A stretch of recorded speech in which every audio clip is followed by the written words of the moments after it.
Alright. I'm gonna call this one Stories from the Ghetto. Alright.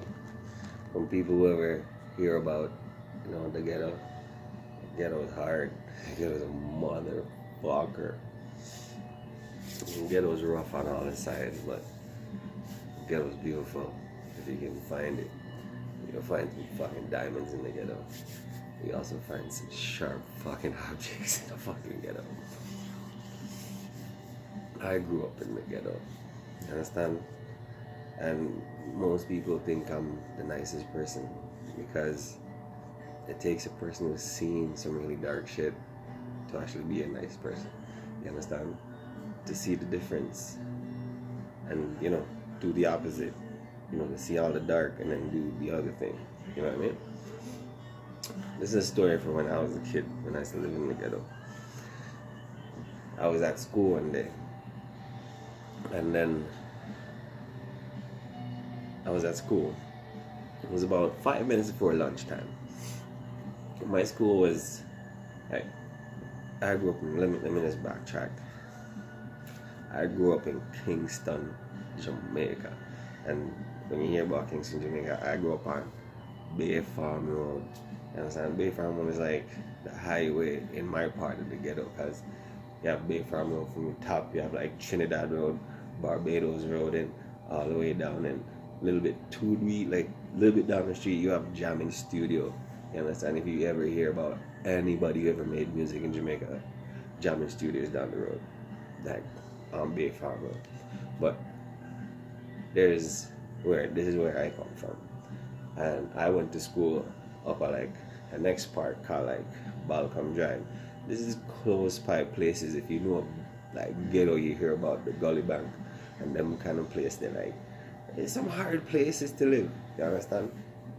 And I was at school one day, and my school was like concrete half the way up, and then the bricks were spaced, so there were spaces between to let some air flow in, right?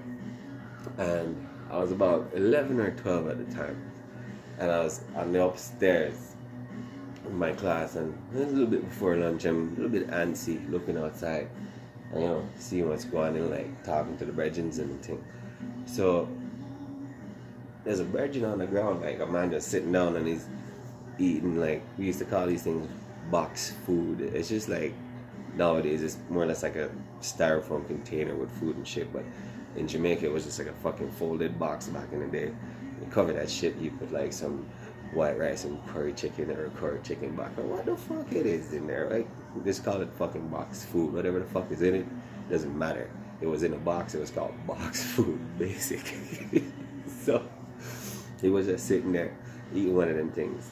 Like, his back was to me.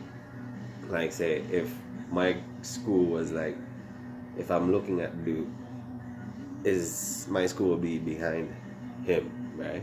So he's sitting there and I'm looking at his back, and he's just eating there and has a little drink on the side.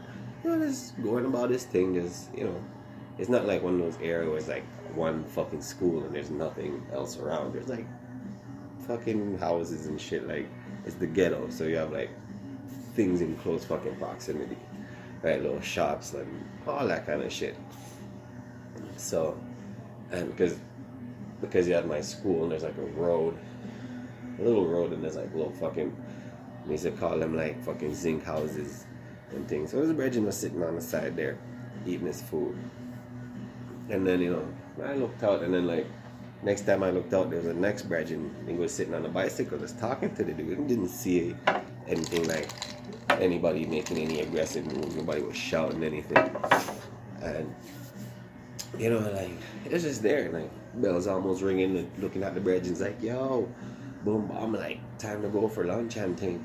And as soon as the bell rang, like, it was kind of like I was like the starter pistol for like a race and shit. It was like, pow, then the bell just went, so it just blended in, right? It was fucking almost like in sync. So like, if you didn't notice it, you just didn't notice it. But like, you grew up in places, you kind of notice gunshots, but most people are just oblivious to it. Like, you're like 11, 12 years old. It's like, yeah, fuck it, it's just a bell ring for school. You're like, think it was a gunshot. So me and my brethren's like, whatever, we're like kind of just shook it off, and then like boom, we're out the door because we have our special spot that we had to go get lunch and thing, because we used to get lunch for the teacher back in the day. Shout out Miss Brown, bomb ass teacher. And she's like, because we used to like go dip out real quick because it's a little bit far out the way. So we dip out and we leave out the street, and we make the left turn right on the little street where the brethren was sitting there. And yo, as soon as we turn on the street, yo, that dude is laid the fuck out. I mean, he's dead, or like, he's not even dead. Like, it's at the point where, like, he got shot in the fucking head. And I've never seen someone got shot in the head before until then. Like, even when people get shot in the head in the movies, seriously, it doesn't fucking add up to what it looks like in real life. And like, he got shot in the fucking head, like, pow.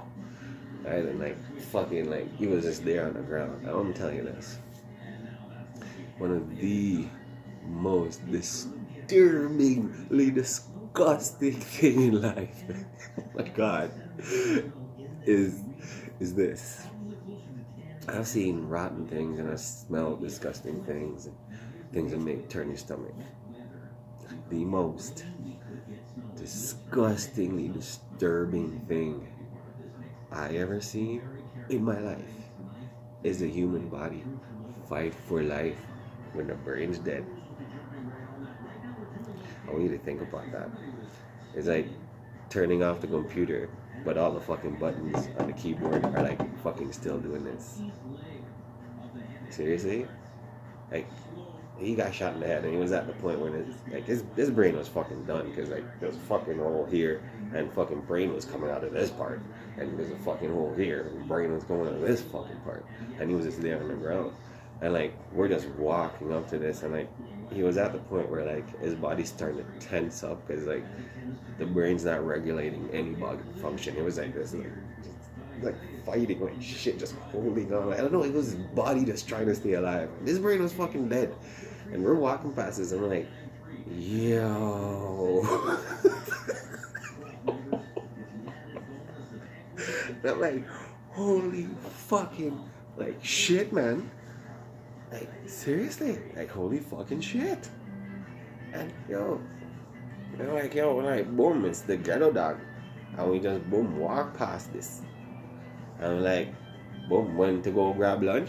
And on the way back, we came back, you know, police was on the scene, and ambulance and them kind of thing. Because it took us about like half an hour to like pretty much like 40 minutes to grab lunch. You know, we had like a little special deal with the teacher and thing. Like, we get the good lunch, and we get a little bit of time to like eat our lunch and bring her back something good.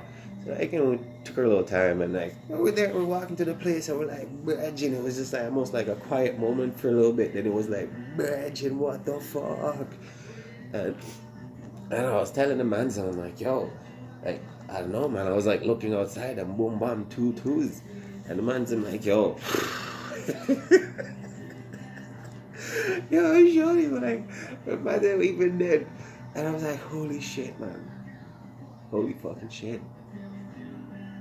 Holy fucking shit, man. Like, it's like, when I saw that, it was fucking amazingly fucking gross how gross something would be, like seeing a person's body fight for life. And this was just a normal day of school, dog, in the hood. You know, not even a fucking hood. This is a ghetto, dog. Like, ghetto. Like, fucking nutty ghetto. With fucking niggas are running through your yard and deer cops after them. And it's not like cops with their fucking, cops with their guns out like, I don't give a fuck. Yo, imagine their things. Yo, tales from the ghetto, dog.